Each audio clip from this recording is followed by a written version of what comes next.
राहुल गांधी के बाद अब सचिन पायलट की पदयात्रा जहां छत्तीसगढ़ में वोट चोर गद्दी छोड़ पर बड़ा अभियान चलाने जा रही है। एक बार फिर कांग्रेस जहां 16, 17, 18 सितंबर को पदयात्रा की जाएगी और जिसमें पदयात्रा हस्ताक्षर अभियान चलाया जाएगा और लोगों के घरों तक कांग्रेस नेता जाएंगे। जहां 16 सितंबर को रायगढ़ और कोरबा में पहुंचेंगे, तो वहीं 17 सितंबर को मुंगेली, तखतपुर और बेमित्रा में, तो वहीं 18 को राजनांदगांव, दुर्ग, भिलाई में पदयात्रा करेंगे सचिन पायलट। आपको बता दें कि सभी प्रभारी सचिव भी इस पदयात्रा में शामिल रहेंगे। छत्तीसगढ़ के सभी बड़े नेता इसमें शामिल रहेंगे। पहले राहुल गांधी ने ये यात्रा निकाली थी, तो अब सचिन पायलट इस यात्रा को निकालने जा रहे हैं।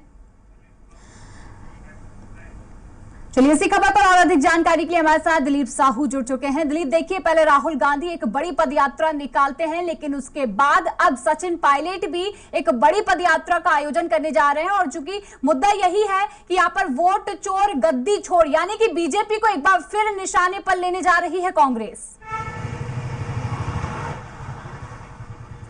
जी बिल्कुल, बता दें कि जिस तरह से राहुल गांधी ने ये पूरे मामले की खुलासा किया था एक, और उनका कहना था, साफ तौर पर आरोप लगाया था कि कर्नाटक, महाराष्ट्र जैसे विभिन्न राज्यों में वोटों की बड़ी पैमाने पर चोरी हुई है। उन्होंने सीधे तौर पे इसके लिए बीजेपी सरकार केंद्र की और चुनाव आयोग को दोषी करार दिया था। इसके बाद से फिर बिहार में लगातार पदयात्राएं की गई थी, SIR के खिलाफ भी पदयात्राएं की गई थी, रैलियां निकाली गई थी। इसी कड़ी में अब छत्तीसगढ़ में भी जिस तरह से छत्तीसगढ़ में एक अभियान चलाया जा रहा है और लगातार सबको हिदायत भी दी गई है कि तमाम सभी इनके बड़े नेता हैं, जिला अध्यक्ष, उनको कहा गया है कि सभी 90 विधानसभा क्षेत्रों में जहां जहां वोटों में गड़बड़ियां हुई है उसकी जानकारी जुटाए। और इसको लेकर ही अभी 2 दिन पहले ही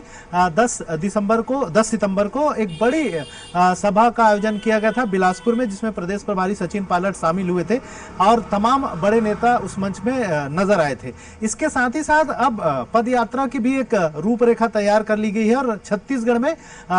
सचिन पायलट जो प्रदेश प्रभारी है कांग्रेस के, उनके नेतृत्व में यात्राएं निकाली जाएगी और ये 16, 17 और 18 सितंबर को यह यात्रा आयोजित की जाएगी और अलग अलग जगहों पर इन पदयात्राओं के माध्यम से सभाएं भी आयोजित की जाएंगी और यात्राएं निकाली जाएंगी पदयात्रा के रूप में। तो मुख्य रूप से जो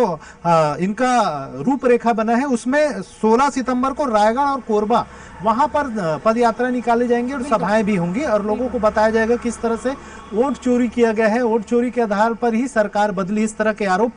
कांग्रेस की ओर से लगाया जा रहा है। इस दौरान प्रदेश के तमाम बड़े नेता, पूर्व CM भूपेश बघेल, पूर्व डिप्टी CM TS सिंहदेव, नेता प्रतिपक्ष डॉक्टर चरणदास महंत, प्रदेश अध्यक्ष दीपक बैस सहित सभी बड़े नेता इन कार्यक्रमों में शामिल होंगे। इसके अलावा फिर 17 सितंबर को मुंगेली, तखतपुर और बेमेतरा जिले में जो आम सभा है वो पदयात्रा की जाएगी और सभाएं ली जाएगी। इसके साथ ही साथ 18 सितंबर को राजनांदगांव, दुर्ग और भिलाई में पदयात्रा और सभाएं की जाएगी। तो इस तरह से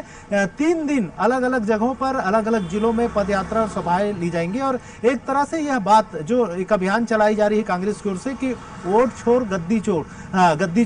वोट चोर गद्दी छोड़, ये जो अभियान है इसी के तहत ये यात्राएं की जा रही है और लोगों के बीच एक संदेश देने का प्रयास किया जाएगा कि किस तरह से वोटों की चोरी हुई है। जिस तरह से राहुल गांधी ने जो बातें गिनाई थी कि एक ही पते पर 100 से अधिक या 2-2, 300 लोग रह रहे हैं, इस तरह के जो मामले सामने आए थे, शून्य पते वाले बहुत सारे मामले आए थे, इसी तरह एक ही वोटर का कई अलग अलग विधानसभा क्षेत्रों में नाम होना, इस तरह की बहुत सारी जानकारियां जो उपलब्ध कराई गई थी, उन तमाम जानकारियों को आधार बनाते हुए यहाँ पर भी कांग्रेस करने जा रही है इस यात्रा में, जैसे कि लोगों के घर तक जाएगी, घर जाकर फिर उनसे हस्ताक्षर कराए जाएंगे। तो क्या लगता है कितना ज्यादा ये सफल होने वाला है कांग्रेस के लिए? जी बिल्कुल, एक कांग्रेस के संगठन को मजबूत करने के लिए एक तरीका है, क्योंकि इनको एक्टिव होना है, विपक्ष में है कांग्रेस और लगातार जिस तरह से कांग्रेस के बीच में भी अंदरूनी कला बीच बीच में उभर कर सामने आती रहती है, तो कहीं ना कहीं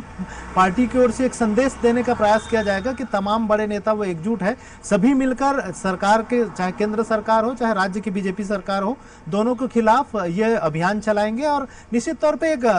हस्ताक्षर अभियान भी चलाया जाएगा पदयात्रा के दौरान। जहां जहां जिस ओर से ये पदयात्रा गुजरेंगे उन रूट पर लोगों से घरों में जाकर मुलाकात करेंगे और हस्ताक्षर अभियान चलाएंगे, ताकि ये जो वोट की चोरी का जो आरोप लगा रहा है, इसको लेकर जिस तरह से चुनाव आयोग से जांच की मांग की, लेकिन चुनाव आयोग की ओर से उस तरह की प्रतिक्रिया नहीं मिली जिस तरह की मिलना चाहिए थी। तो इन तमाम चीजों को लेकर कांग्रेस जनता के बीच अब जा रही है। उनका कहना है कि सीधे तौर पे अब जनता ही उनके लिए सबसे बड़े अदालत है, उनके सामने ही ये सारे मसले लेकर जाएंगे। बिल्कुल, इसका असर कितना जनता पर होता है ये तो रिजल्ट ही बताएगा दिलीप, लेकिन अब देखना होगा कि यात्रा कितनी सफल होती है कांग्रेस की। फिलहाल तमाम जानकारी के लिए आपका बहुत धन्यवाद।